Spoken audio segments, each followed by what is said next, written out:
Hey everybody, this is Dana Shea Williams with KeepAllYourCash.com, and I wanted to help you today with learning how to determine whether your email marketing campaign is successful. Many of us in the internet marketing world are using autoresponders, and autoresponders are going to save you so much time, and they're also going to allow you to really pre-plan the messages that you want to go out to your list. So if you're not already using an autoresponder, you can click on the bottom of this video and click on my Aweber link and go ahead and get started with Aweber today. It's only $1 for the first month, and then it's $19 a month after that. Money well spent, okay?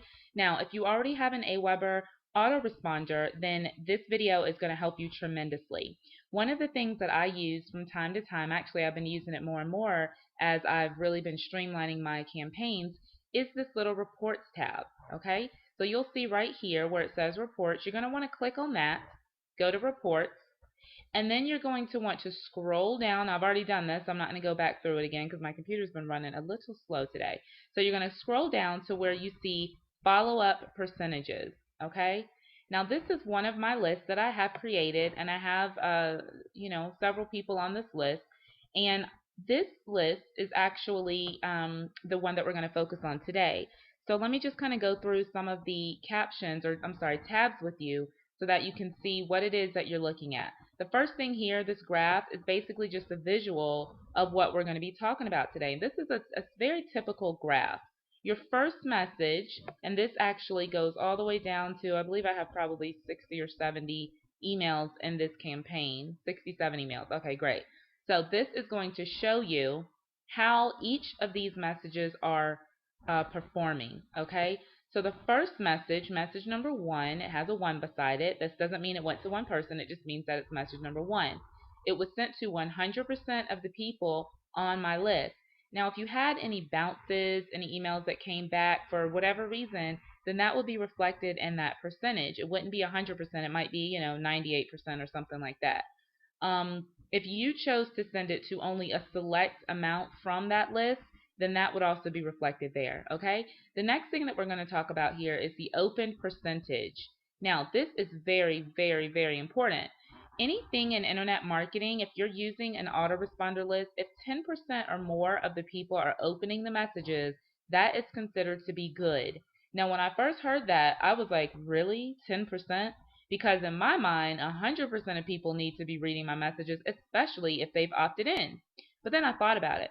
How many times have I opted into someone's email list and their messages sit in my inbox and I don't even open them? It happens all the time.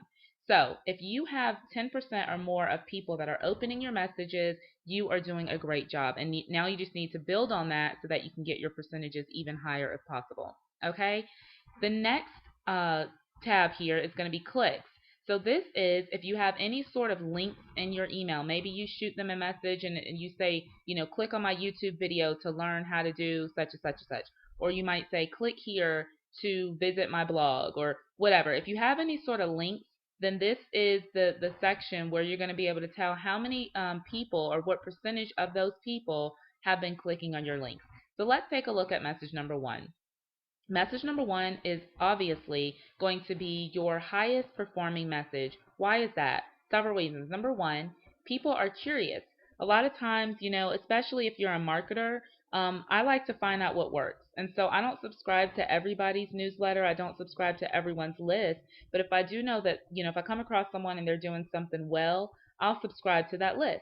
So the very first message is just like in real life. It's a first impression. So you want to make sure that your first message is very eye-catching. It's, going to be a subject line that's going to grab their attention, that's going to make them want to click on that link, okay, or on that on your email. Now, the second reason that it's very high is not only because of people's curiosity, but also because people are expecting it. Many times when I'm subscribing to someone's list, I expect them to begin to send me a series of auto messages.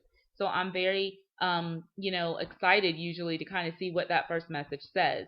So you're going to notice that you're going to have a high open percent rate on your first email. Okay. Now, the 42% of the people who clicked on my link, this is not 42% of the 68%. This is 42% of the 100, okay? So this is very good as well. So that basically means if I send a message to 100 people, 68% or 68 people opened the message, 42 people clicked on the link. So that's excellent.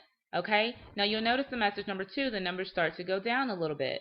Still excellent, still absolutely phenomenal that 50% of the people that I sent message number 2 to opened that message and 17% clicked on the link. That's excellent. Okay, then you'll notice that we start to really fall off on message number 3. We're almost down 50%, but still great. I mean, 27% of people are opening up message number 3. Now, this does not necessarily mean that it's the same people. I have people who sometimes maybe they don't open message number 1, maybe they don't open message number 2, but they'll start to kind of get involved around message number 3. So, and then likewise, of course, you'll have people who read your first email and that's it. Or, they might read number 2 or whatever. So these are not necessarily the same people. This is just the percentage of people that are now opening up message number 3. And then you'll see that only 1% of those people clicked on the link.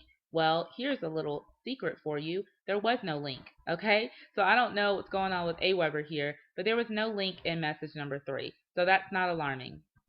Message number 4, we're still doing really good. We're at 24% of people. Remember, this is 4 messages in, and the way this particular list is set up is that they are being sent messages every single day.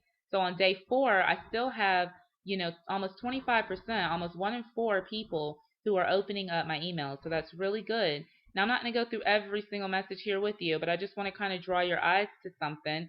We begin to dip here around message number 13, okay? Now we're getting dangerously close to that 10% mark.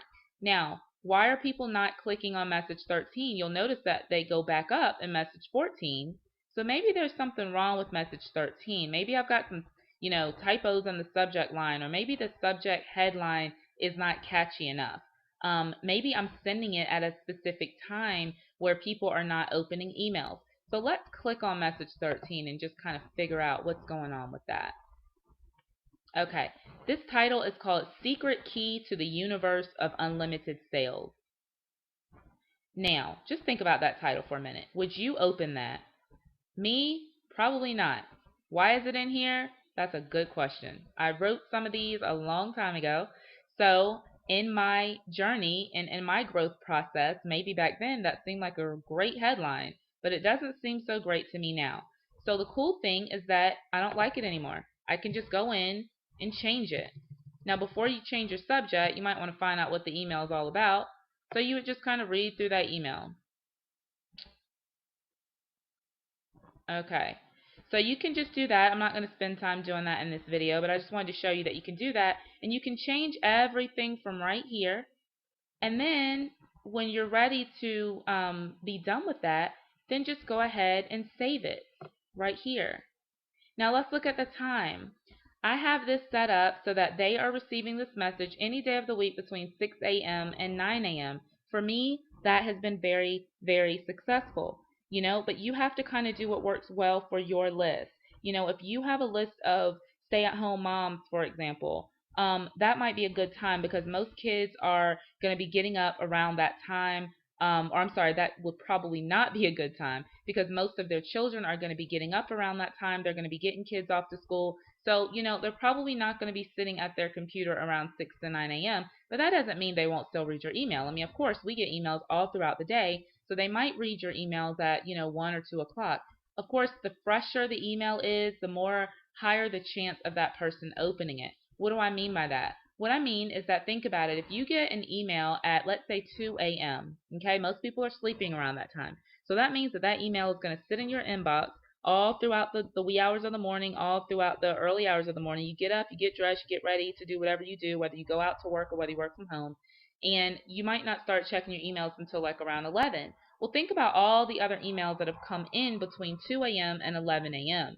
So what you want to do is you want to remember, who am I sending this to? What are the times that they're going to be most likely checking their email?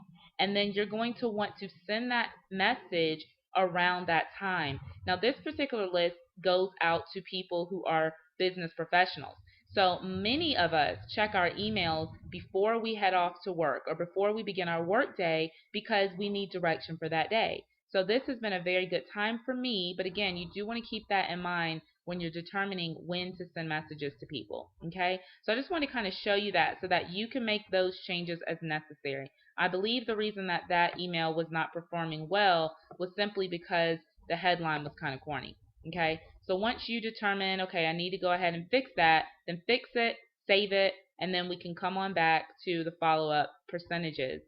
If you'll notice, that was message 13, so it dipped down. Then we notice that it goes right back up to message 14. Okay, so that's a good thing. And then it dips down a little bit, so now it's kind of fluctuating a little. So what you can do is you can just kind of click on those messages and see, wow, look at this. Message 19 goes up 100% from message 18 and 19. Look at that. That's a huge increase. So that means that message 19 is very, very well. I mean, that's outperforming even up here in message 3. So let's see why people like this message so much. Let's click on that one. Oh, look at that subject line. Did you call me? Okay. Excellent, excellent, excellent. Did you call me? Well, most people are going to click on that. Why? Because they want to know, who's this? You know, what does Dana Williams want? Did I call her about what?